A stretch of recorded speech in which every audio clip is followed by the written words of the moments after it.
Welcome to Psychology Hub. This is Dr. Rodriguez. Today's video, we're going to be talking about the 6 major intelligence theories. The first one we're going to discuss here is Spearman's two-factor theory, developed by Charles Spearman in 1904.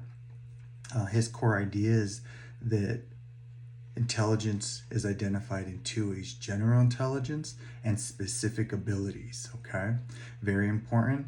An example would be a student who excels in vocabulary, mathematics, reasoning may demonstrate high G. That would be general, right? If they were better in math, that would be a specific ability, right?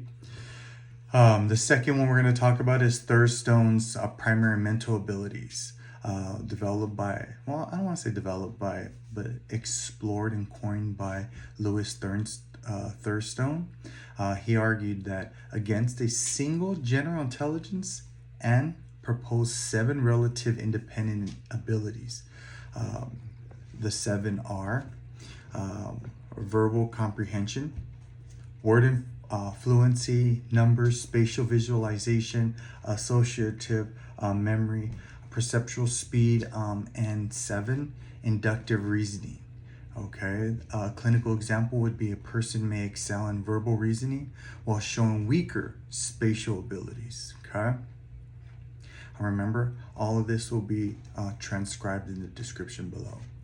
The third one, it would be Cattell, fluid and crystallized intelligence. Pretty easy. Fluid intelligence is novel. Crystallized is stuff that hardens and it stays over time.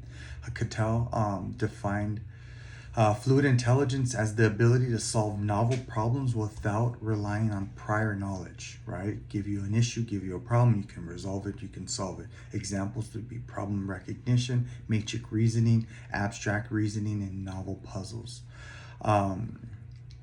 Crystal intelligence would be, he defined it as knowledge accumulated through educational experiences. Crystallize, again, crystallize is exactly what it sounds. It hardens.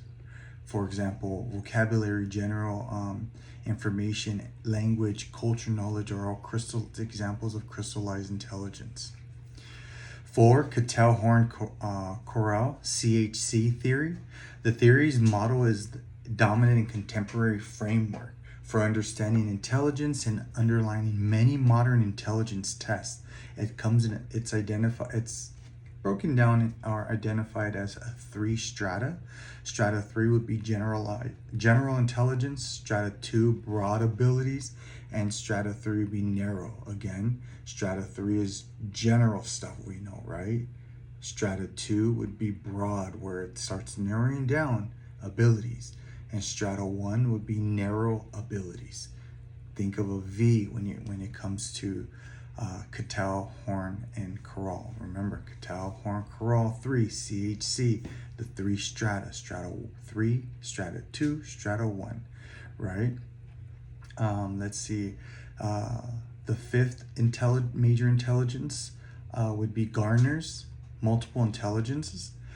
Gardner proposed that intelligence is not a single trait, but a collection of relative independent abilities, commonly described as linguistic, logical, mathematical, spatial, musical, body kinetics, interpersonal, intrapersonal. And intra are 2 different intelligence, natural and naturalistic. And I want to add that Gardner later discussed existential intelligence as a possible addition to the domain. Through it is less widely accepted, however, he added it later. A strength would be, he brought in the concepts of intelligence, influential education. Of course, every theory faces criticism. One would be limited empirical support as a psychometric theory, and 2, difficult to measure reliability. Very, very important. The 6th intelligence in this review of the 6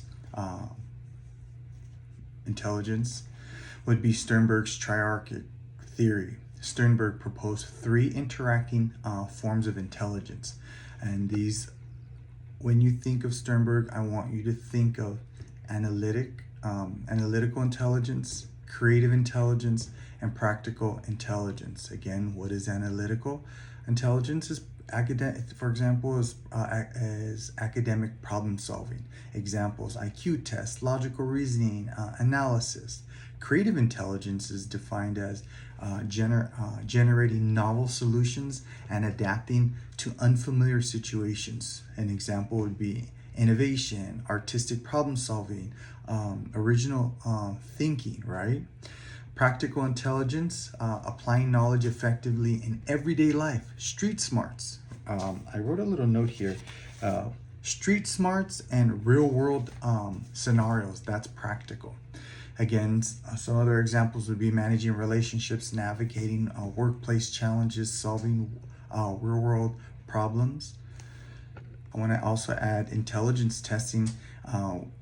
People commonly use comprehensive adult cognitive assessments for adults, comprehensive child cognitive assessments, nonverbal intelligence assessments, brief screening instruments. Remember, for adults we use adults, for children we use children. Nonverbal we use like the Raven for individuals that are nonverbal. And then brief screenings. Sometimes we don't have a lot of time. We have to do a brief screening to kind of determine where we're gonna, what interventions and we want to implement or identify. A couple very important notes to take is IQ scores. Our most modern IQ scores use the mean of 100, standard deviation of 15, very important. A lot of the times you get tests that question the mean of 100, and the standard deviation, it'll say something like Timothy tests, his mean was 100 IQ tests, and the standard it was 2 standard deviations. So what would that be? IQ score 130, right? 100, where you start, his mean. 2 standard deviations would be 15 plus 15 would be 30. That's where he would be on the bell curve. You guys know what the bell curve is, right? If not, we'll go over that in another video. Also, another key important thing to notate when it comes to IQ testing, average scores on 90 to 109. Anything below that would be low average, borderline. Anything below 70 would be significantly below average. Clinically interpretation requires consideration and adaptive functioning. That is very notable. But just note that an average score would be 90 to 100. Anything below a 70 would be significantly below average. Okay, when you're talking about entertaining other intellectual concerns.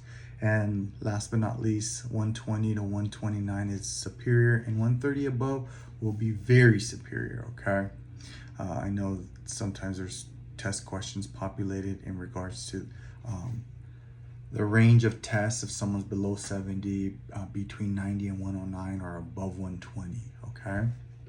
Alrighty, and a very important tip here would be a diagnosis of intellectual disability requires both significantly below average intellectual functioning as well and difficulty in adaptive functioning with onset during the developmental period. You can use a Vineland to determine that as well, a Vineland assessment.